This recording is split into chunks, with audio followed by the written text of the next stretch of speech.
how I started my very first company with absolutely no funding. What industry is that company in, and how old is that company now? Let's go. For now, imagine it. Welcome, family. It's Makhethi Phakathi, the purpose entrepreneur, because while purpose can be fun as well as income. I don't even know how this looks right now on camera, but I'll find out when editing. Right, so go ahead and subscribe to this channel if you want to see more content from the purpose entrepreneur, content such as how I started 4 businesses without funding, rather 3 out of 4 businesses without funding, the upcoming 2 businesses, a day in the life of the purpose entrepreneur, my job in each of the different businesses, and I'll also be reviewing other businesses that I've experienced and come across via social media, and much more. So subscribe and see if this type of content is for you. Right, so here's the story then. As mentioned in the first video, if you have not watched it, I'll put it in the link I'll put the link in the description box below, and then you can have a look and see what I'm talking about, right? So I'll be following the steps in that first video of how this particular business started. So this business that I'm talking about today now is the oldest business, which is 9 years old now in 2021. It is rightclickafrica.com. So it is an organizational change as well as personal development company. It did not start as that. No, it started as just me doing step number 1 as per the first video, which is identify skills that I have.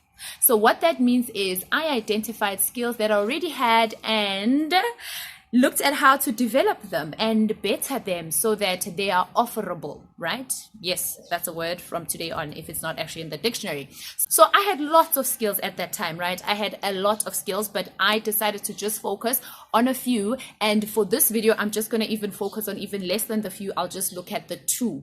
Right, as an example.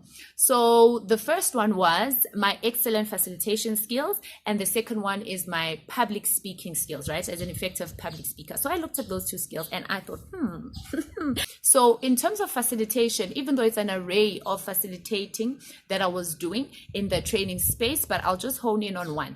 Back then, I was known as babes of icebreakers.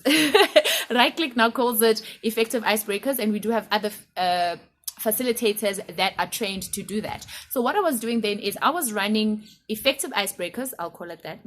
We've upgraded effective icebreakers. So basically it's activities, it's interventions to get your audience to engage, to participate, and be fully present, right? So what is that?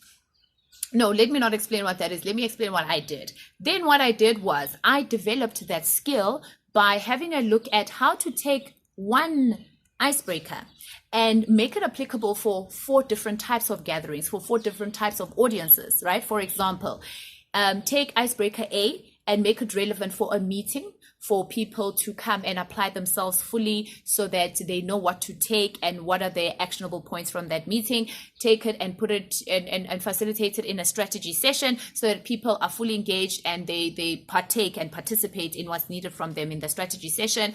And also take the same one and use it for an event where speakers are about to come and people need to listen so that they can get the information that you have prepared for them to gain, and so on and so forth, right? Different types of gatherings and events. So I then developed that. And then I also developed it in the sense of debriefing it, because how you debrief the icebreaker can either make it or break it in terms of, is it effective to have your audience engaged, participate, and fully present the way you need them to be or not, right? Is something that they're learning from the icebreaker relevant to the proceedings or not? Because, you know, icebreakers can be 10 minutes to 2 hours, depending on how long the gathering is, why you're gathering, so on and so forth. So after that, then I did step number 2.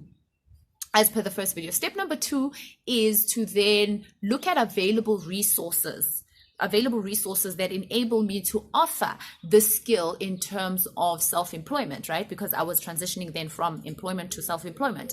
And how I did that was I literally took nothing for granted. So my available resources were my voice, right? I already had a voice to speak, you know, and I could stand in a group of people. I looked at my skill of not being shy when people are coming together for the first time, you know, and in most instances, icebreakers are in situations where people are coming together for the first time or coming together for the first time in a particular context, you know, and I'm comfortable in that. I appreciated that skill. Another skill I observed was not skills, sorry, resources I observed. Another resource I observed is the fact that I already had a laptop, I already had internet access, I already had a cell phone, I already had icebreakers that I've been doing and means of having access to more via the internet. I already had certain props, right? So I didn't have to go buy props to give resources to the icebreakers. I already had coins, I already had pieces of paper, people already come with wearing shoes, you know, and etc, etc. So after that, then I went on to step 3.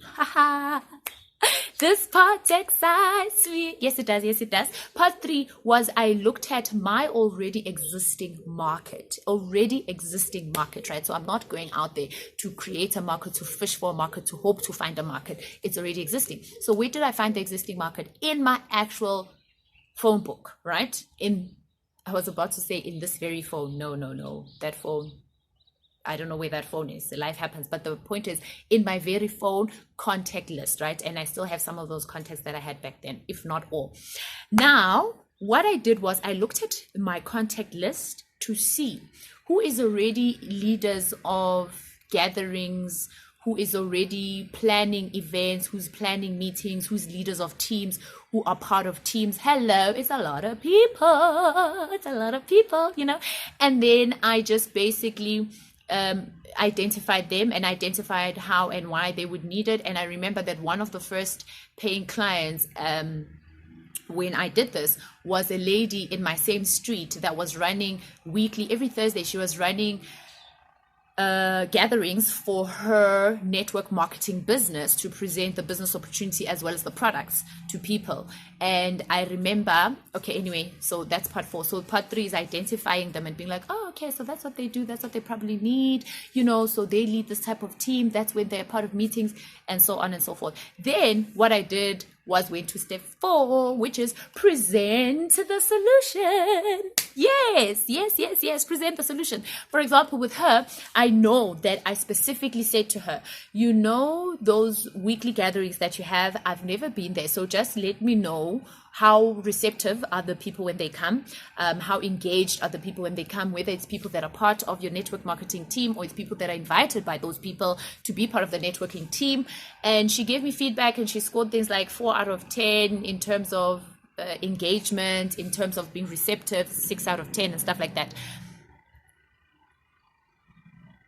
Then I said to her, now this is me presenting the solution. I said to her, so would it work for you if I came and presented a 5 or 7 minute intervention that gets your audience to engage, to participate and be fully present so that they gain from this experience what you want them to gain while you're achieving what you want to achieve from this gathering? And she said, yeah. The first 2 times I did it at free of charge, and then I asked her for written feedback. And then once she'd given me written feedback via SMS, then I started charging her, you know, saying 7 minutes. I don't even remember what I said, if it was 100 Rand or something like that. But I do know that after that, it grew to 10 minutes.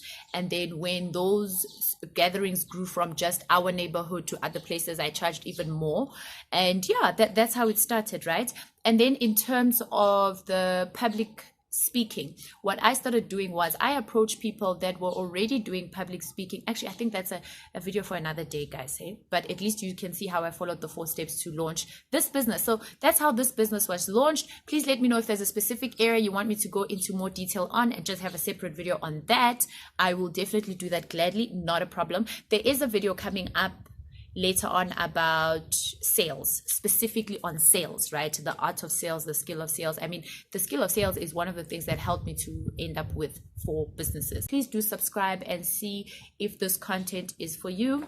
Do remember to follow me, The Purpose Entrepreneur. The Facebook page is just called The Purpose Entrepreneur. That's it for the first part of this video. Before I sign out, do remember that I'm looking for one of you to supply me with 4 t-shirts of 4 different colors written The Purpose Entrepreneur with my logo. Please help me design that as well. And that's Makhethi signing out, the purpose entrepreneur in South Africa, serving the whole world because your purpose can be fun and income. Toodles. I forgot to mention that I am going to propify myself, right? So my studio won't be just props like this, but I'll also have like costumes. Yeah, that's the word, not propify. I'll also have costumes per section, so when you see the video, you know what business I'm talking about, type of a thing. Like this one, organizational change and personal development, I'm going to find a tie, right? This is the closest thing I have to a tie now, a belt to a dress. Bye.